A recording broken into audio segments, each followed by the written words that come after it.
এই পানি থেকে এসছে আমাদের পার্শ্ববর্তী দেশ ভারত। যখন দেখলো শেখ হাসিনা পালিয়ে গেছে, তখন পানির গেট খুলে দিল। এরা একটি দল, একটি পরিবারের বন্ধু, এই দেশের মানুষের বন্ধু না। আমরা এখানে স্বাগত হয়েছি। আপনারা প্রায় 13 দিন যাবত পানি বন্ধু অবস্থায় ছিলেন। এখন পানি একটু কমেছে। এই পানি থেকে এসছে আমাদের নেতারা বলেছেন, অর্থাৎ আপনাদের আমাদের পার্শ্ববর্তী দেশ ভারত যখন দেখলো শেখ হাসিনা পালিয়ে গেছে, তখন পানির গেট খুলে দিল। আর পানিতে ফেনী থেকে নোয়াখালী, লক্ষ্মীপুর, কুমিল্লা, দক্ষিণাঞ্চল, মৌলভীবাজার ভেসে গেল। অর্থাৎ এরা এই দেশের মানুষের বন্ধু না, এরা একটি দল, একটি পরিবারের বন্ধু। বাংলাদেশের মানুষের পাশে তারা মুখে বলে আছে, কিন্তু কর্মে তারা বাংলাদেশের মানুষকে সব সময় কষ্ট দেয়।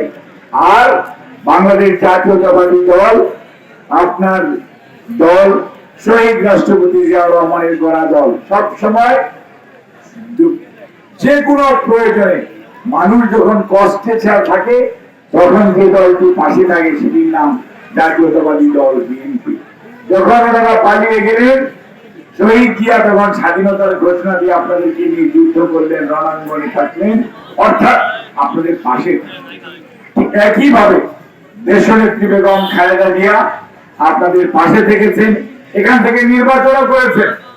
আপনারা ওনাকে বিপুল ভোটে নির্বাচিত করেছিলেন এবং দেশনেত্রী বেগম খালেদা জিয়া, ওনার দল বিএনপি সব সময় এই জনগণের পাশে, জনগণের প্রয়োজনে সবসময় তার নেতা কর্মীদেরকে নিয়ে পাশে।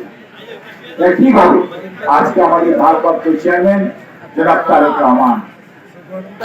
রহমান, ওনার নির্দেশে সারা বাংলাদেশে শুধু বিএনপি দল অত্যন্ত সুশৃঙ্খল ভাবে এই বানভাসী মানুষের মানব সৃষ্ট যে বন্যা, এই বন্যার মানুষের পাশে দাঁড়ানোর জন্য তারা আজকে কয়েকটি দিন যাবৎ আমাদের স্থানীয় বিএনপি অঙ্গ সহযোগী সংগঠনের নেতা কর্মীদেরকে পাশে নিয়ে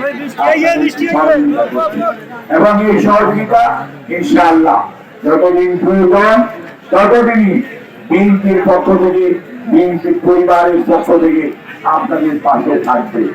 এখন পানি তো নেমে যাচ্ছে, পানিতে সব ভাসিয়ে নিয়ে গেল, পানি সব সম্পদ নিয়ে গেল, গরু ছাগল নিয়ে গেল এবং আমাদের প্রায় 70 জনের বেশি মানুষ শাহাদাত বরণ করেছে। এই অবস্থায় আজকে আমরা কিছুক্ষণের মধ্যেই দেখা যাবে, কয়েকদিনের মধ্যে কারো ডায়রিয়া হচ্ছে, কারো ডিসেন্ট্রি হচ্ছে, কারো চোখে যেটাকে আপনারা বলেন কনজাংটিভাইটিস সেটা হচ্ছে, কারো টাইফয়েড হচ্ছে। সাধারণত পানি নামার সাথে সাথে এগুলো বেশি হয়।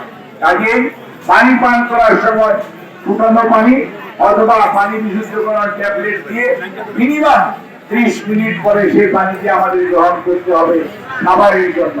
এটি আমাদের সব সময় খেয়াল রাখতে হবে। ঘর বাড়ি অনেকদিন ভেঙে গেছে, কাজেই এই ঘর বাড়ি পুনর্গঠনের জন্য, গবাদি পশুর জন্য যে ক্ষতি হয়েছে সেটির জন্য বাংলাদেশ জাতীয়তাবাদী দল, তার নেতা কর্মীরা